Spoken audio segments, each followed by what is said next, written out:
Hello, class. Welcome to week 4 of e-learning. This week in Intro to Business, we are going to be focusing on the market analysis portion of our business plan. And because this is a shorter week and because the market analysis is very long, I'm only going to have you do half of the market analysis.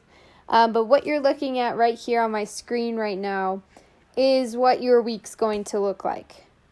And here's the deal. I'm going to be posting these every single week from now on in all of my classes. So Holly, you have me in personal finance, so you'll have one of these for personal finance too. And the reason why I'm posting these is because some of you aren't doing the best job of organizing your schedule, and I get it. It's really a really hard adjustment for you guys from going from face-to-face learning to internet learning and having to force yourself to be motivated and those kinds of things. So my goal is that this calendar for the week will help you stay organized and help you stay on top of your work. So what you're looking at for this week in Intro to Business is you're going to watch this video first on Monday, and then on Tuesday you're going to start, and you could start this on Monday, but I mean just to kind of spread out your week. If you're someone that doesn't want to stay in front of a screen for too long, then I think this is the best schedule you could have. But you will complete half of the market analysis, including price strategy, target market segment, and competitive analysis, and I'll explain what all of this is in a second. But this part of your business plan will be due before Thursday because Friday and next Monday are technically your days off because of Easter. So I'm not going to make you do anything on those days because technically you're supposed to have it off and not have to worry about school stuff on those days. So I'm going to honor that. But you'll want to make sure you get that to me by Thursday, April 9th. Okay, so Tuesday and Wednesday you will be just working on your market analysis, and then hopefully by Thursday you'll have that finished and be able to ask me questions if you have them. We will not have a Zoom meeting this week because, like I said, Friday you're not supposed to have any class anyway, so I'm not going to make you wake up and Zoom with me on Friday, but next Friday we will. You can plan for a Zoom meeting. And again, if you want to have a Zoom meeting, then just reach out to me because I'm open on any of these days, and even Friday. If you want to meet with me on Friday, that's perfectly fine. I'm more than happy to answer your questions, and sometimes Zoom is the easiest way to communicate with someone. So if you want to have a Zoom meeting this week, just let me know, and I'd be happy to schedule one. But here's what your schedule looks like this week. So let me explain what you'll be doing. Okay, so in our business plan assignment, we are all the way down at market analysis. This is awesome. We're so close to being done with this. And you guys have worked so hard, and I'm so proud of you for all that you've done. This is a really fun part because this part is all about marketing and fun stuff. Well, at least stuff that I think is fun because I love marketing. But so for part 4 in your market analysis, the point of this is that it's going to illustrate your knowledge about the particular industry your business is in. Okay, so if you're a mechanic and you have a mechanic business, you're going to show whoever's reading your business plan how much you know about this industry. How much you know who your customers are going to be. It should also present general highlights and conclusions of any marketing research data you've collected. Okay, so let's start with the first part. The first part is your pricing strategy. So in this section, you'll include a detailed list of prices and fees for your business's services and goods. So for example, what do you charge for your products and services, and why? Okay, so you can't just throw out a number, Aspen, and say, okay, for each cup of coffee, it's going to cost $4. Okay, well, how did you come up with $4? Where are you getting your prices? Where are you getting your pricing model? So what you may need to do is do some market research here to figure out what other businesses in your industry charge. So for example, Aspen, you are doing a cafe. So what you could do is think of other cafes in the Scottsbluff area. So let's think Scooters coffee menu. And you could go to their menu. Oh, blocked. Hopefully this doesn't happen to any of you. Okay, you might need to do it on your phone because for whatever reason, this is getting blocked on my computer. Makes no sense. Or you could just go to images and then zoom in a bunch. Okay, here we go. So for example, a small brewed coffee is around $1.95. So you could use that same pricing model, Aspen, but you might want to, figure out how are you going to compete with their prices. Are you going to charge lower? Are you going to charge a little bit more to make customers think that you have like really good quality coffee? Or are you going to charge around the same? That's up to you. But I don't want you to be choosing something outrageous like I said earlier, $4 for a small cup of coffee, because not a lot of people are going to pay for that around here, quite frankly. And the same goes to Dylan. You can look up how much other mechanics charge in the area for their services. Hallie, you can do the same. Look at some vet clinics and what they're charging. And I'm sure you can talk to people too that are very familiar with these industries. Okay, so if you bring your dog to the vet and it costs so much, you should be able to use that pricing model moving forward. And again, you can just Google what are some good pricing, what's a good pricing strategy for a vet clinic. I just want you to be able to show me that you did some research here and you didn't just make up your prices. So if we look at our example, my example business plan here, Andy's Donuts. In my prices and fees for services and goods, it says Andy's Donuts will use sophisticated local ingredients to produce all of the gourmet donuts and glazes and therefore will pursue a premium pricing strategy. Okay, so that means I'm going to be charging a little bit more than most donut shops because I'm using local ingredients and I want to position my business in my customers' minds that I am using really quality ingredients, and these aren't just, your typical donuts that you can go and buy at a Safeway bakery. These are good donuts. So you're going to have to pay more for these awesome, wonderful donuts. Okay, and I even say right here, this will encourage favorable perceptions in the market. So what I mean by that is, okay, yes, my donuts are going to cost a little bit more. But as a consumer, as someone who loves donuts and wants to go buy donuts, I'm willing to pay a little bit more if I know the quality of these donuts is going to be great and a lot better than a 90-cent donut at Safeway Bakery, which, they're not bad, but they're not that quality. And that they're not using very good ingredients in their donuts. So, before my customers even walk in my donut shop, they'll know that these are going to be quality, handmade, with local ingredients donuts. So I'm willing to pay a little bit more. So the price of a single donut will be around $2.25, and the price of a dozen will be around $24. So, quite a little bit more expensive than most places. But I also write down, the price of 2 dozen will be around $44.95.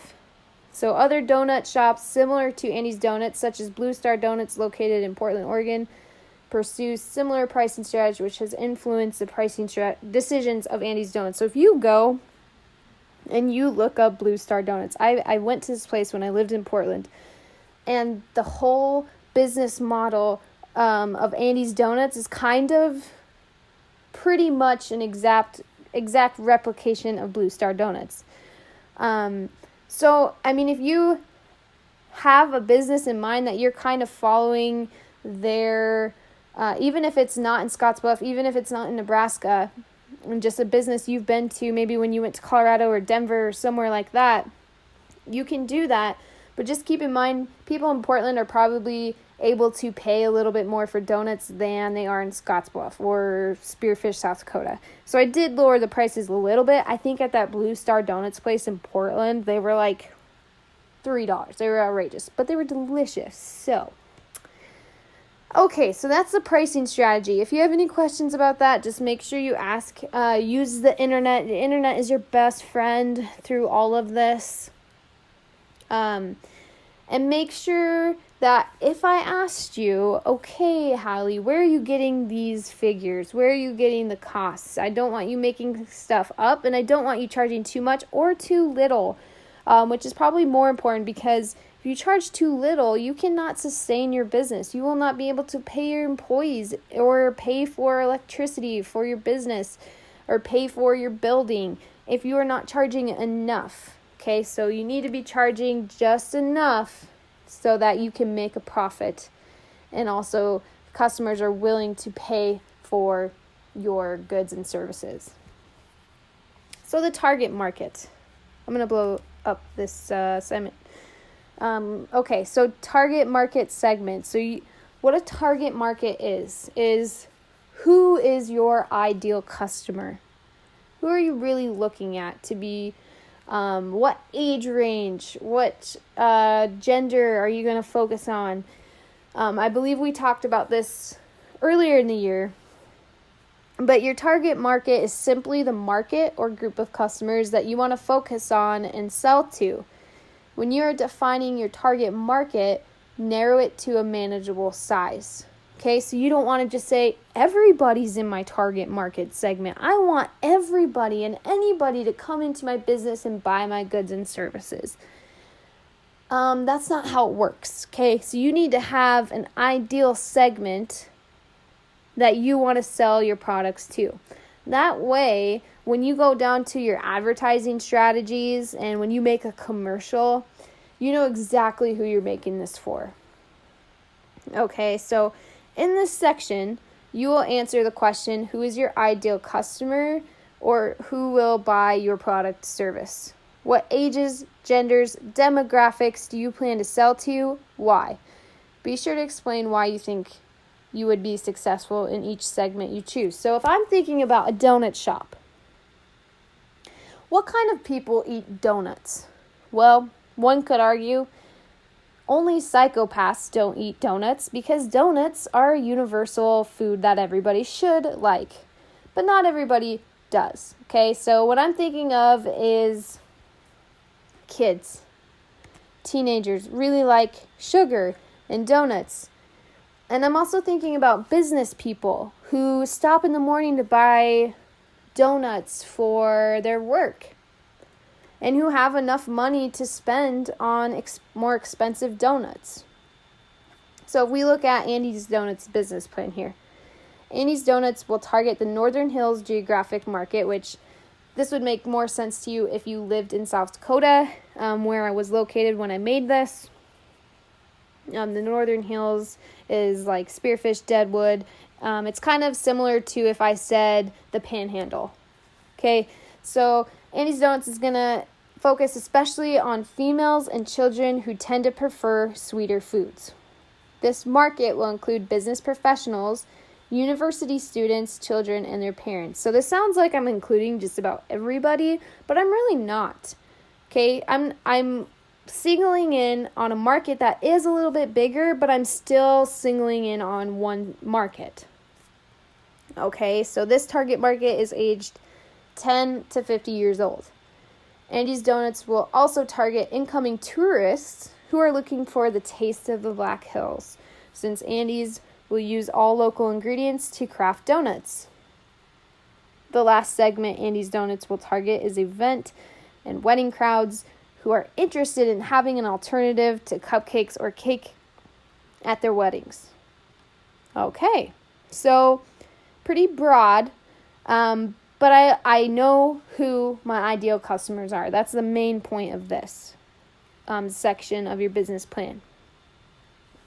So for Hallie, I remember you saying that you wanted to offer vet services to people with livestock.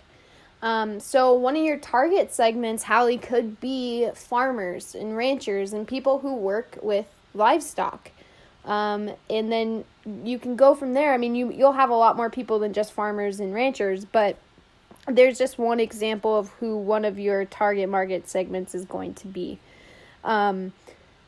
Again, you're probably not going to target teenagers because teenagers usually don't take their dogs into the vet. Some may do, but you'll want to focus on families and people with animals. So, and again, everybody's target market segments are going to look a little bit different.